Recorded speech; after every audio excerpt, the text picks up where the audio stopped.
हमने स्टार्टिंग में क्या पढ़ा था, प्रोटीन सिंथेसिस पढ़ा था, जिसका फर्स्ट स्टेप क्या पढ़ा, ट्रांसक्रिप्शन। आज सेकेंड स्टेप है प्रोटीन सिंथेसिस का क्या, ट्रांसलेशन। ट्रांसलेशन होता क्या है, जब एमआरएनए से किसका फॉर्मेशन होता है, प्रोटीन का, नोन एज दी ट्रांसलेशन। इसके लिए कौन सी चीज रिस्पॉन्सिबल है, राइबोसोम। अगर राइबोसोम नहीं होगा तो कौन सी प्रोसेस नहीं होगी, ट्रांसलेशन की प्रोसेस नहीं होगी, बिकॉज राइबोसोम को क्या कहा जाता है, protein factory of the cell के नाम से जाना जाता है। क्लियर। उसके बाद जो हमारा ट्रांसक्रिप्शन में एमआरएनए बना था, एमआरएनए में क्या प्रेजेंट होती है, ट्रांसलेशन यूनिट प्रेजेंट होती है। ये यूनिट कितने टाइप्स की होती है, 4 टाइप्स की। कौन कौन सी है, स्टार्ट कोडोन। स्टार्ट कोडोन का नाम क्या है, AUG।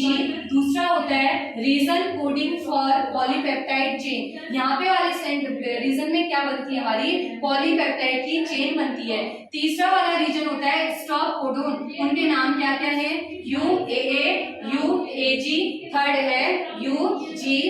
ठीक। उसके बाद लास्ट रीजन होता है अनट्रांसलेटेड रीजन, जिसका इस ट्रांसलेशन में कोई भी रोल नहीं होता, सिर्फ ये एमआरएनए की जो चेन होगी उसमें क्या रहता है, अटैच रहता है। क्लियर। अब हमने यहाँ पे देखा है डायग्राम, एमआरएनए जिसकी डायरेक्शन क्या है, 5' से 3'। सबसे पहले क्या प्रेजेंट होगा, स्टार्ट कोडोन प्रेजेंट होगा, उसका नाम क्या है, AUG।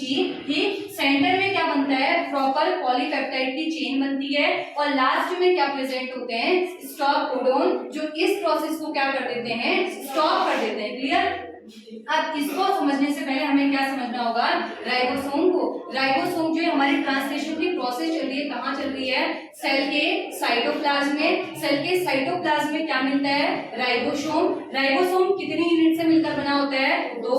एक होती है लार्जर यूनिट और एक होती है स्मॉलर यूनिट। अब इसमें कंडीशन है, एक होते हैं प्रोकैरियोट्स और एक होते हैं यूकैरियोट्स। प्रोकैरियोट्स में कितने टाइप के राइबोसोम मिलते हैं, 70S टाइप, जबकि यूकैरियोट्स में किस टाइप के राइबोसोम मिलते हैं, 80S टाइप। क्लियर। अब जो प्रोकैरियोट्स है, इसकी लार्जर यूनिट कितनी होती है, 50S, और नीचे वाली कितनी होती है, 30S। ये दोनों कंबाइंड होकर क्या कहलाते हैं, 70S। क्लियर। उसके बाद यूकैरियोटिक की लार्जर यूनिट क्या होती है, 60S, और नीचे वाली स्मॉलर यूनिट होती है 40। ये दोनों कंबाइंड होकर क्या कहलाते हैं, 80S। ये किसके बारे में था, राइबोसोम के बारे में। उसके बाद बताया गया कि 3 साइड प्रेजेंट होती है किसमें, राइबोसोम की लार्जर यूनिट में। कौन कौन सी side, E, T, A। Clear. यहाँ पे ये E साइड है, ये P साइड है, ये A साइड है।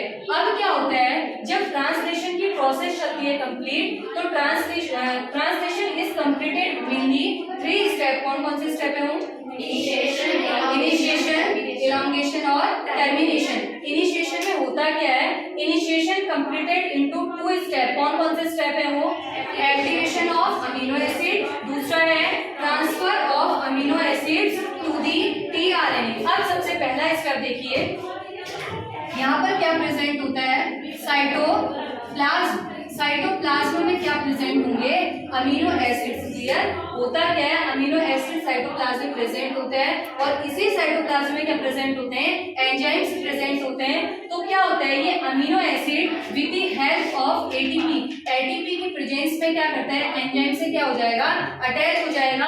और यहाँ पे होता क्या है, 2 फॉस्फेट के ग्रुप क्या हो जाएंगे, हमारे रिलीज हो जाएंगे। बचेगा कितना, सिर्फ एक बचेगा, मींस एडिनोसिन मोनोफॉस्फेट जो बचा वो किससे ऐड हो जाएगा, हमारा एंजाइम वाली साइड पे। और इस एंजाइम का नाम होता है amino acyl tRNA synthesis. Clear. अब यहाँ पे रिएक्शन को दिखाया गया है, AA मींस अमीनो एसिड, ये ऐड हो रहा है, क्या है नाम, एडिनोसिन मोनोफॉस्फेट। जब ये दोनों चीजें एंजाइम से क्या होती हैं, ऐड होती हैं, तो एक यहाँ पे क्या बनता है, हमारा कॉम्प्लेक्स स्ट्रक्चर बनता है, उसका नाम क्या होता है, amino acids AMP enzyme complex. Clear. यहाँ पे एक स्ट्रक्चर बन गया। दूसरा वाला में देखना होता क्या है, जो हमारा कॉम्प्लेक्स बना है, ये किससे अटैच हो जाता है, प्रॉपर tRNA से। जैसे ही tRNA से अटैच होता है तो क्या होता है, अमीनो एसिड और tRNA एक साथ होते हैं, और रिलीज क्या होता है, AMP एंजाइम। तो यहाँ पे नॉर्मली इस प्रोसेस को हम क्या कहते हैं, चार्जिंग ऑफ tRNA। क्यों, क्योंकि tRNA की टिप पर क्या प्रेजेंट है, अमीनो एसिड। क्लियर। अब उसके बाद की प्रोसेस क्या है, इलॉन्गेशन। इलोंगेशन में क्या होगा, प्रॉपर हमारे पास क्या प्रेजेंट है, एक चेन प्रेजेंट है जिसको क्या बोला हमने, एमआरएनए। एमआरएनए की डायरेक्शन क्या होगी, 5' से 3'। क्लियर। यहाँ पे क्या प्रेजेंट है, ये स्टार्टिंग कोडोन जिसका नाम है AUG, और लास्ट में क्या प्रेजेंट होगा, UAA जिसका नाम होगा स्टॉप कोडोन। तो होता क्या है, सबसे पहले एमआरएनए से कौन आके जुड़ता है, राइबोसोम की सबसे छोटी वाली यूनिट। ठीक, यहाँ पे छोटी वाली यूनिट आकर जुड़ती है।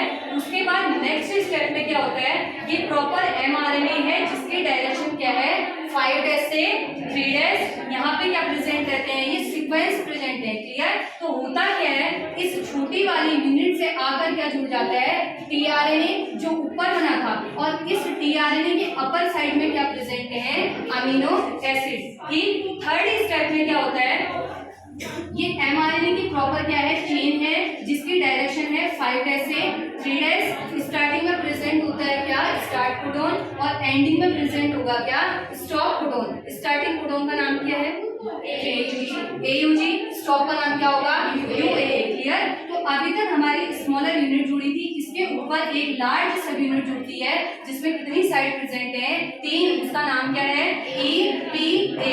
क्लियर। होता क्या है, जो A साइड होती है ये रिस्पॉन्सिबल होती है किसकी एंट्री के लिए, न्यू टीआरएनए के लिए, और जो P वाली साइड है इसमें क्या बनता है, पॉलीपेप्टाइड की चेन बनती है। और जबकि जो E वाली साइड है, E साइड से क्या होते हैं, हमारे जो भी नीचे ओल्ड टीआरएनए होगा ये क्या हो जाएगा, रिलीज हो जाएगा। क्लियर। उसके बाद नेक्स्ट स्टेप में क्या होता है, सेम ये 5' से 3' क्या रहेगा, एमआरएनए की डायरेक्शन रहेगी। स्मॉल सब यूनिट से ऊपर की ओर क्या जुड़ेगा, एक क्या जुड़ता है, लार्जर यूनिट जिसके अंदर कितनी साइड है, 3, EPA। क्लियर। होता क्या है, सबसे पहले जो हमारा टीआरएनए था किस साइड में आकर जुड़ा था, P वाले रीजन में। तो प्रॉपर ये टीआरएनए P में तो जुड़ा होता है, फिर क्या होता है, साइटोप्लाज्म से एक टीआरएनए और आता है, फिर इन दोनों के बीच में क्या बन जाता है, पेप्टाइड बॉन्ड बनता है। होता क्या है, जैसे ही पेप्टाइड बॉन्ड बनता है तो ये अपना अमीनो एसिड किसको दे देता है, दूसरे वाले को, मींस की कौन से वाले को, A साइड वाले को। जैसे ही ये अपना अमीनो एसिड इसको देगा तो बचेगा क्या, इसमें सिर्फ टीआरएनए। ये टीआरएनए कहाँ आएगा, पहले इस वाली साइड में, और फाइनली कहाँ आ जाएगा, बाहर रिलीज हो जाएगा। और जो यहाँ पर हमारे क्या बने थे, अमीनो एसिड सिर्फ 2 प्रेजेंट होंगे, वो किसमें शिफ्ट हो जाते हैं, बीच वाले में, मींस की P साइड में वो ट्रांसफर हो गए। तो इस टाइप से कुछ डायग्राम दिखेगा। क्लियर।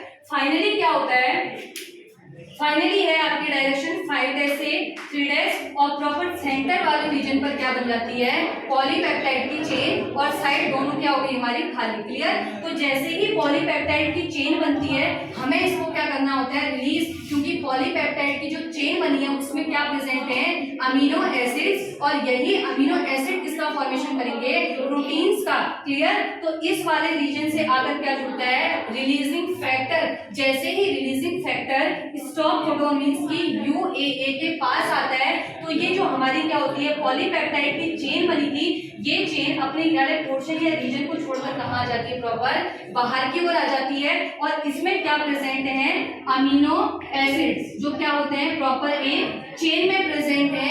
यही फाइनली किसका फॉर्मेशन करते हैं, प्रोटीन का। तो ये पूरी प्रोसेस किसको इंडिकेट कर रही है, ट्रांसलेशन की प्रोसेस। फाइनली हमारा क्या बन गया, प्रोटीन बन गया। क्लियर।